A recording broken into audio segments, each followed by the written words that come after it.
Bonjour, bienvenue encore une fois dans mon petit chez-moi à Bécomo. Mais dans quelques jours, dans quelques semaines, je serai la semaine prochaine à Capcha, mais dans l'autre semaine, à mon retour à Bécomo, on aura un endroit vraiment message lumière. À ce moment ici, on est nombreux dans la maison, tout le monde se cherche un petit coin de travail, alors on a besoin de partager. Et c'est un peu le sens, je dirais, du message d'aujourd'hui suite aux élections qu'on vient de venir vivre au Canada. J'en ai pas parlé beaucoup pour dire le moins avant l'élection, simplement nous rappelant l'importance d'aller voter. Mais aujourd'hui, au lendemain de cette élection, j'ai prié ce matin et je me disais, qu'est-ce que le bon Dieu pourrait bien vouloir nous dire? J'ai pris la parole. Mettez le comble à ma joie par l'accord de vos sentiments. Oh, c'est l'heure d'être ensemble. Pour le Canada, c'est pas moi qui va tracer la voie pour notre nouveau gouvernement, mais ce que je comprends, c'est que notre premier ministre, il voulait avoir un gouvernement majoritaire où ensemble, les gens ayant à peu près la même idée, puissent décider et conduire le pays. On était dans un gouvernement minoritaire, il devait s'écouter. Les choses allaient bien en apparence, en tout cas. Maintenant, c'est encore un gouvernement minoritaire.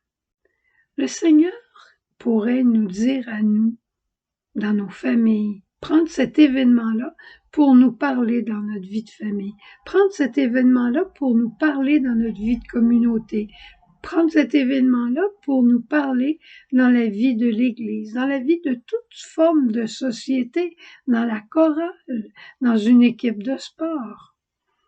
Nous sommes différents. Et l'important, c'est d'avoir un but commun et dans nos différences, de nous écouter, de nous ajuster à l'autre, de rechercher ensemble le bien commun. On n'est pas riche, on n'a pas le pouvoir, mais on a à nous écouter, à nous ajuster. Moi, je pense à la vie de famille chez moi.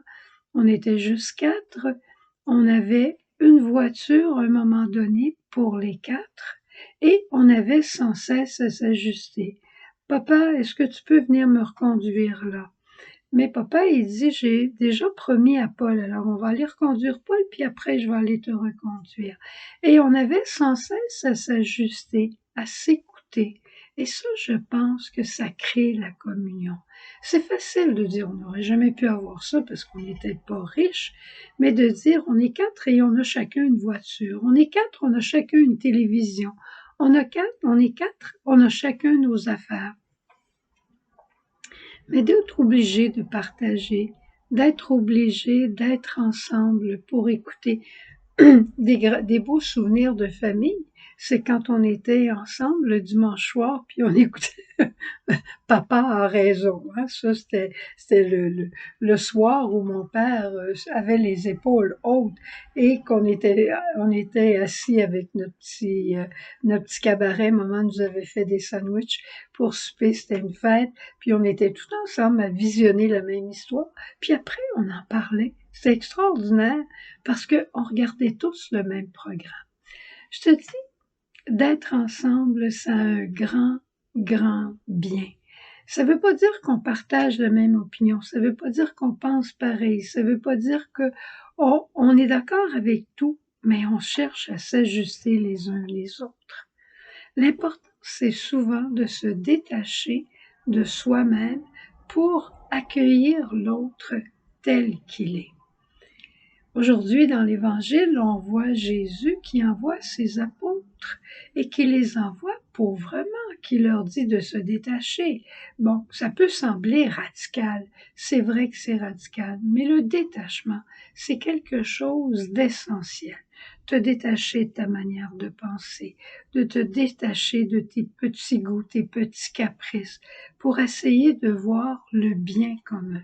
Moi, c'est ce que je retiens de cette élection-là, c'est que le Seigneur nous veut en communion les uns avec les autres et dans nos différences.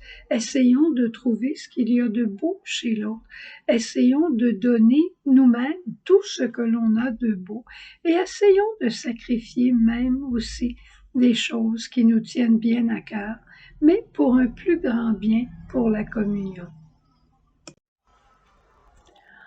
En d'autres mots, là, remettons notre ego à Dieu. Moi, moi.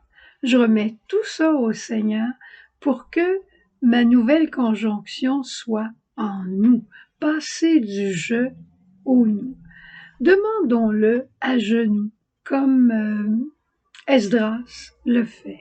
Demandons-le pour rebâtir nos familles, pour rebâtir le milieu où l'on vit. On peut le rebâtir aujourd'hui même si on se détache de nous-mêmes pour accueillir le projet de Dieu qui est un projet de communion, pour accueillir le bien commun. On a besoin de l'Esprit Saint pour faire ça. C'est lui l'esprit de communion. Ô viens, esprit de miséricorde, Père des pauvres, fleuve d'eau vive, jaillit du cœur ouvert de Jésus. Viens, je t'en prie, ne tarde plus. Ne tarde plus, Esprit Saint. Notre pays, le Canada, a besoin de toi. Nos familles ont besoin de toi. Notre Église a besoin de toi. Fais-nous penser ensemble communion. Bonne journée. Au revoir. On se retrouve demain.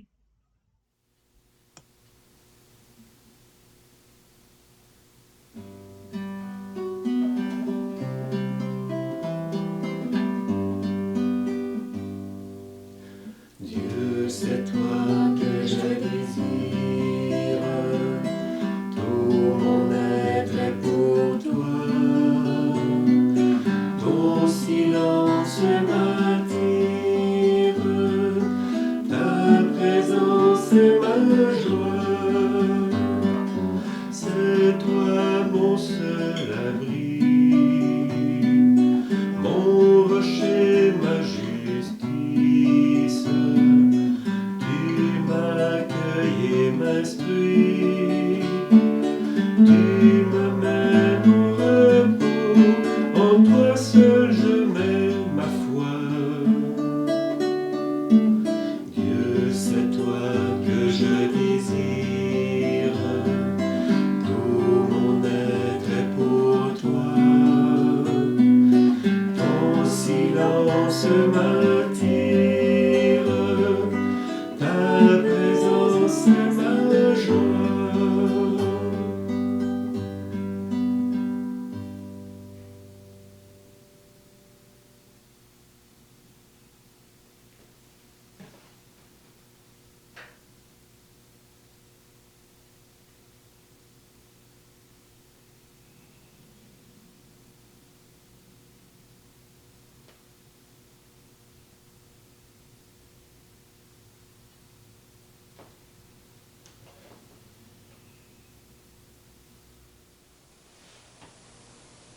Ô Myriam, mère d'espérance, tu es pour nous chemin de confiance, mère d'amour, oui, je te prends chez moi.